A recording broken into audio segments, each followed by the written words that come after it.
नदियापुर गांव में बसंत नाम का एक नौजवान नाविक रहता था। नदियापुर गांव की सीमा में आने जाने के लिए लोगों को नाव का ही सहारा लेना पड़ता था। बसंत एक सीधा साधा नाविक था। उसके परिवार में उसकी पत्नी और एक बूढ़ी माँ थी। बसंत बेहद गरीब था। बसंत के ऊपर नदियापुर गांव के लगभग सभी लोगों का कर्जा चढ़ा हुआ था।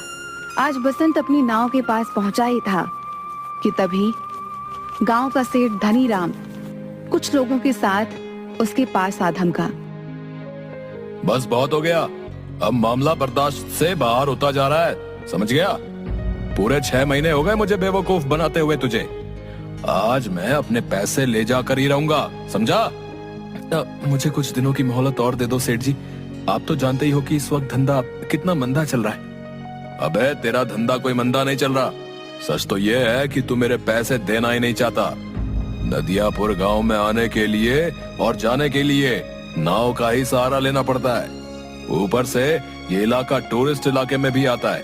सैलानियों की कोई कमी नहीं है यहाँ पर।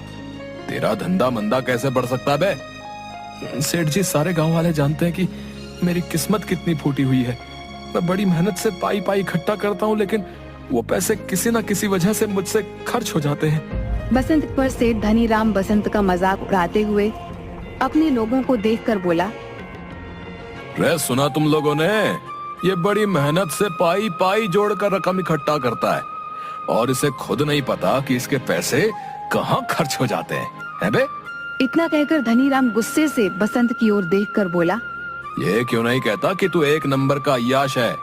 सारे पैसे अय्याशी में खर्च कर देता है। बेवकूफ आदमी, तुझे कोई और नहीं मिला बेवकूफ बनाने के लिए, है बे? नहीं नहीं, ऐसा मत कहिए सेठ जी। नदियापुर के सारे लोग जानते हैं कि मैं कितना शरीफ हूँ।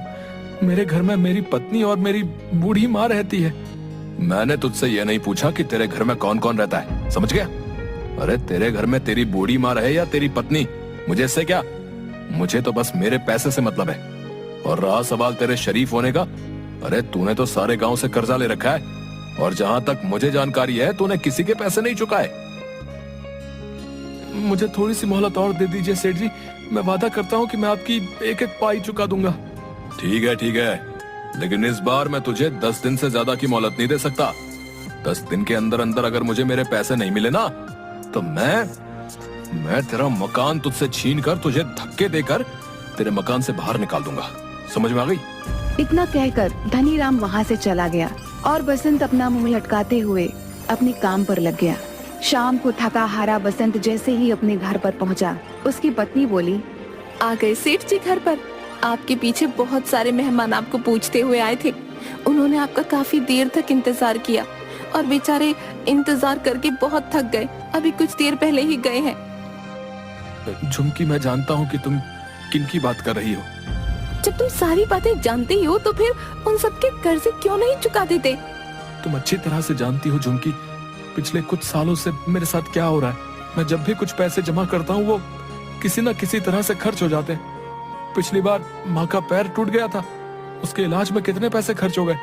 उसके बाद चोट लगने से तुम्हारी पसली फ्रैक्चर हो गई थी, उसके इलाज पर कितने पैसे खर्च हो गए। मैं तुम्हारी बातों को समझती हूँ, लेकिन गांव वाले इस बात को नहीं समझते। उन्हें तो बस अपने पैसों से मतलब है और आखिरकार वो तुमसे कब तक पैसे नहीं मांगेंगे। गांव का मुखिया धमकी देकर गया है, अगर तुमने गांव वालों के पैसे नहीं दिए तो वो तुम्हारी नाव छीन लेगा। और सेठ धनीराम मुझे धमकी देकर गया है कि अगर 10 दिन के अंदर मैंने उसके पैसे नहीं दिए तो वो मुझसे मेरा मकान छीन लेगा। मेरी समझ में नहीं आता कि अब मैं क्या करूं। मेरी समझ में नहीं आता, गांव में जितने भी नाविक हैं उन सब की ऐश की चांदी कट रही है। उन सब के मकान देखे हैं तुमने? ऐसा लगता है जैसे कि वो कोई नाव नहीं बल्कि कोई कंपनी चलाते हो। तुम सारा दिन नदी के किनारे क्या करते रहते हो? कितनी बार कह चुका हूँ झुमकी, टूरिस्ट मेरी नाव में नहीं आते। ये क्यों नहीं कहते कि तुम्हारी नाव में गांव के भूखे नंगे लोग ही आकर बैठते हैं? उनसे तुम्हें कितनी आमदनी होती होगी। तुम अपनी नाव में नदियापुर घूमने आए सैलानियों को क्यों नहीं बिठाते? जितने भी नाविक हैं वो झूठ बोलकर टूरिस्ट को अपनी नाव में बैठाकर सिर्फ उन्हें चूना लगाते हैं और मुझे झूठ बोलना नहीं आता। नहीं चाहिए मुझे हराम की कमाई। अरे सच्चाई के देवता, ये धंधा है। ये क्यों नहीं कहते कि तुम्हें धंधा करना ही नहीं आता? जिसे तुम धंधा कह रही हो मैं उसे अच्छा नहीं समझता। मेरी तो किस्मत ही फूटी हुई है कि मुझे तुम्हारे जैसा पति, बेवकूफ पति मिला। अगर ऐसे ही हाल रहा ना तो वो दिन दूर नहीं कि जिस दिन तुम्हारी नाव भी तुमसे छीन ली जाएगी। उसके बाद मुझे और माँ जी को इस घर से धक्के देकर बाहर निकाल दिया जाएगा। उसके बाद अपने सच्चाई के प्रवचन बाहर बैठकर देते रहना। इतना कहकर झुमकी गुस्से से वहां से चली गई। ऐसे ही 10 दिन गुजर गए। 10वें दिन बसंत नदी के किनारे उदास बैठा हुआ गहरी सोच में डूबा हुआ था कि तभी वहां पर धनीराम फिर से आ पहुंचा। याद है ना बसंत, आज तेरा आखिरी दिन है। अब इससे ज्यादा मैं तुझे और मोहलत नहीं दे सकता भाई। शाम को मैं तेरे घर पर आऊंगा वसूली करने के लिए। मेरे पैसे तैयार रखना, नहीं तो अपना बोरिया बिस्तर समेटकर चुपचाप चले जाना। इतना कहकर धनीराम वहां से चला गया। बसंत अपने आप से बोला, अब क्या होगा? पूरे 10 दिन से मेरी नाव में मुश्किल से 20 मुसाफिर भी नहीं बैठे होंगे। मैं धनीराम के पैसे कहां से दूंगा? अगर मैंने उसे पैसे नहीं दिए तो वो मेरे परिवार को बेइज्जत करके घर से निकाल देगा। मैं कहां जाऊं? क्या करूं? बसंत हसरत भरी निगाहों से और नाविकों को देखने लगा जिनकी नाव पर टूरिस्ट सवार थे। तभी बसंत के कानों में एक बूढ़े व्यक्ति का स्वर टकराया। क्या तुम मुझे दूसरी दुनिया के छोर तक छोड़ सकते हो? बसंत उस बूढ़े की बात सुनकर हैरत में पड़ गया। लगता है आपका दिमाग खिसका हुआ है बाबा। ये कैसी बातें कर रहे हैं आप? मेरा कहने का मतलब ये है बेटा, तुम मुझे इस नदी के दूसरे किनारे पर छोड़ देना। तो सीधे सीधे ये कहिए ना बाबा कि आपको दूसरी सीमा पर उतरना है। ठीक है बाबा, 200 लगेंगे। मैंने सुना है कि तुम बूढ़े और गरीब यात्रियों से पैसे नहीं लेते। सही सुना है बाबा, लेकिन क्या करूं? लगता है मुझे अपने नियम और कायदे अब बदलने पड़ेंगे। चाहे कितनी भी मुसीबत क्यों ना आ जाए, अपने उसूल इंसान को कभी नहीं बदलने चाहिए। वक्त बदलते हुए देर नहीं लगती। मैं इस वक्त बहुत परेशान हूँ बाबा। जाओ जाकर कोई दूसरी नाव पर बैठ जाओ। लेकिन मुझे तो सिर्फ तुम्हारी ही नाव पर बैठना है, पर मेरे पास पैसे नहीं है तुम्हें देने के लिए। अगर तुम मुझे वहां तक छोड़ दोगे तो मैं तुम्हारा एहसानमंद रहूंगा। मेरी पत्नी वहां पर इंतजार कर रही है। बूढ़े की बात सुनकर बसंत को बूढ़े के ऊपर तरस आ गया था। ठीक है बाबा, मैं तुम्हारा दिल नहीं तोड़ूंगा। आइए बैठिए, जहाँ आपको जाना है मैं आपको वहाँ छोड़ दूंगा, ठीक है? बसंत की बात सुनकर वह बूढ़ा रहस्यमयी अंदाज में मुस्कुराते हुए बसंत की नाव में बैठ गया। बसंत की नाव नदी के बीच में पहुंची ही थी कि तभी वो बूढ़ा बसंत से बोला, बस मुझे यहीं तक छोड़ दो। बाबा पागल हो गए हो क्या? यहाँ पर तो सिवाय पानी के अलावा कुछ भी नहीं है। जो मुझे नजर आ रहा है वो तुम्हें नजर नहीं आएगा बेटा। तुम नाव यहीं रोक दो, मैं यहीं उतर जाऊंगा। बाबा तुम डूब जाओगे, पानी बहुत गहरा है। मगर बूढ़े ने बसंत की बात नहीं सुनी और नदी में कूद गया। यह देखकर बसंत बुरी तरीके से घबरा गया और बड़बड़ाता हुआ बोला, अरे कहाँ फंस गया मैं? अगर ये बूढ़ा मर गया तो इसकी मौत का इल्जाम भी मेरे ऊपर लगेगा। सभी लोगों ने इस बूढ़े को मेरी नाव में सवार होते हुए देखा है। अब क्या करूं? लगता है मुझे भी नदी में कूदना ही पड़ेगा। इतना कहकर बसंत ने नदी में छलांग लगा दी। मगर उसने जैसे ही नदी में छलांग लगाई, उसने अपने आप को एक बेहद सुंदर जंगल के बीच बहुत छोटे से तालाब में खड़ा हुआ पाया। बसंत तुरंत उस तालाब से निकलकर उस जंगल की ओर देखने लगा। तभी उसके कानों में एक भारी आवाज टकराई। बेटा मेरी शाख थोड़ी सी झुक रही है, इसे थोड़ा सा सीधा कर दो, मुझे दर्द हो रहा है। बसंत ने देखा कि वो जिस पेड़ के नीचे खड़ा था, बसंत से वही पेड़ बोला था। बसंत डर गया। डरो मत, अगर तुम मेरा ये काम करोगे तो मैं तुम्हें आगे का रास्ता बता दूंगा। बसंत ने डरते डरते उस पेड़ की शाख ऊंची कर दी।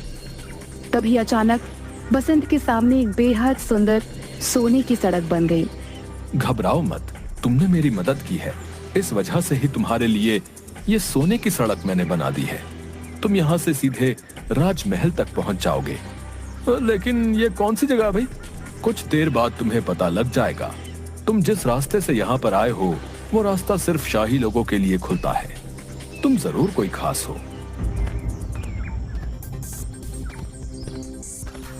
कुछ दूर चलकर बसंत की नजर एक पेड़ पर गई जहां पर लाल लाल सेब लटक रहे थे।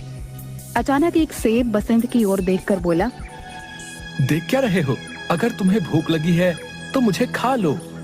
अरे वाह, ये मैं कहाँ आ गया? वो बूढ़ा जरूर कोई मायावी व्यक्ति था। नहीं नहीं, मैं जहाँ पर रहता हूँ वहाँ पर बोलने वाले फल नहीं होते। अगर वो बोलते तो हम बिल्कुल नहीं खाते। तुम वाकई बहुत दयालु लगते हो। तुम्हारा इस जादुई नगरी में स्वागत है। इस सोने की सड़क पर सीधे चले जाओ। कुछ ही देर में तुम महल तक पहुंच जाओगे।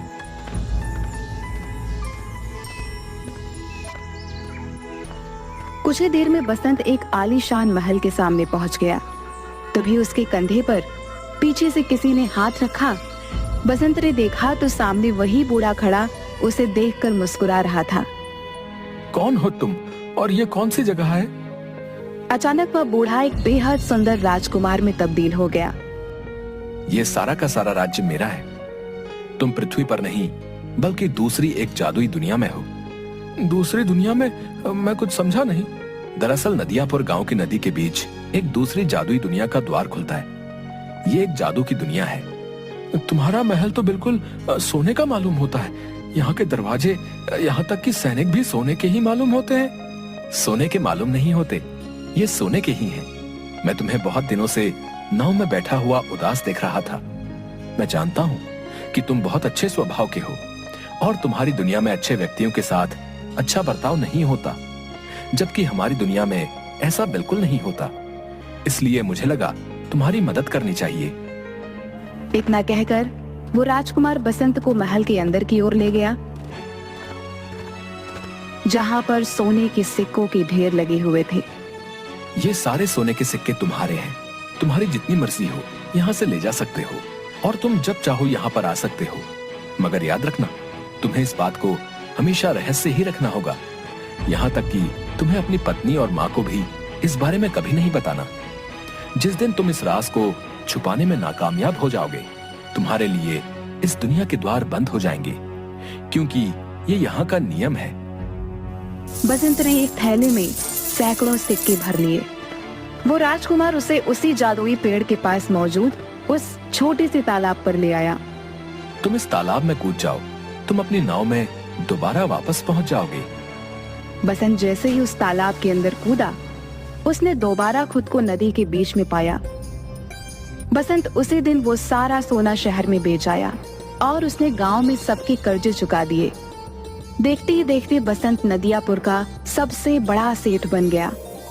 एक दिन बसंत की पत्नी ने बसंत से कहा, तुमने आज तक नहीं बताया जी, क्या आखिरकार तुम इतने ढेर सारे पैसे लेकर कहाँ से आए और तुम कुछ दिनों के लिए अचानक कहाँ लापता हो जाते हो? मैंने तुमसे कितनी बार कहा है झुमकी कि मैं इस बारे में नहीं बता सकता। इतना तो मैं जानती हूँ कि तुम कोई गलत काम नहीं कर सकते। अगर तुम नहीं बताना चाहते तो शायद इसमें ही हम सबकी भलाई होगी। बसंत की अमीरी देखकर धनी राम अंदर ही अंदर जलने लगा। एक दिन उसने अपने खास आदमी भीमा से कहा, मेरी समझ में नहीं आता भीमा कि ये बसंत रातों रात अमीर कैसे बन गया। मैं सोच रहा था कि इसके मकान और उसकी नाव पर कब्जा कर लूंगा, लेकिन इसने तो मेरे सारे पैसे लौटा दिए। सिर्फ आपके ही नहीं सेठ, उसने सारे गांव वालों के पैसे लौटा दिए। आज गांव में सबसे आलीशान हवेली उसकी बनी हुई है, और तो और नदियापुर में सारी नाव का मालिक बसंत ही है। हाँ मुझे पता है, और वो टूरिस्ट से बहुत कम पैसे लेता है, और गांव के लोगों को तो वो मुफ्त में ही नाव में बैठाने का काम करता है। मेरा धंधा भी चौपट हो गया। दाल में जरूर कुछ ना कुछ काला है। जाओ जाकर पता करो कि आखिर माजरा क्या है। जाओ। मैंने पता कर लिया है। क्या मतलब? कुछ दिनों पहले मैं उसका चुपके से पीछा कर रहा था। अचानक मैंने देखा कि वो बीच नदी में कूद गया और कुछ ही घंटों के बाद वो वापस आ गया। उसके हाथ में एक थैला था जो सोने से चमक रहा था। बेवकूफ आदमी, ये बात तूने मुझे पहले क्यों नहीं बताई? इसका मतलब कि नदी के बीचों बीच जरूर कोई सोने की सुरंग है जो उसके हाथ लग गई है। मुझे अभी ले चलो वहां पर।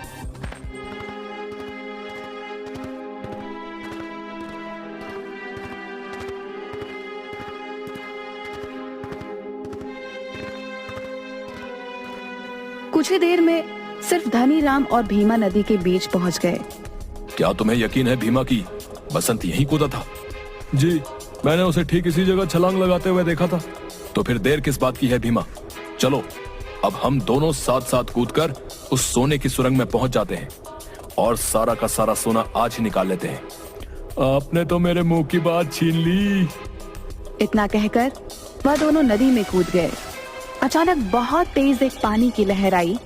भीमा और धनीराम डूबकर मर गए। बसंत ने आज तक उस रहस्यमयी कहानी के बारे में किसी को नहीं बताया था।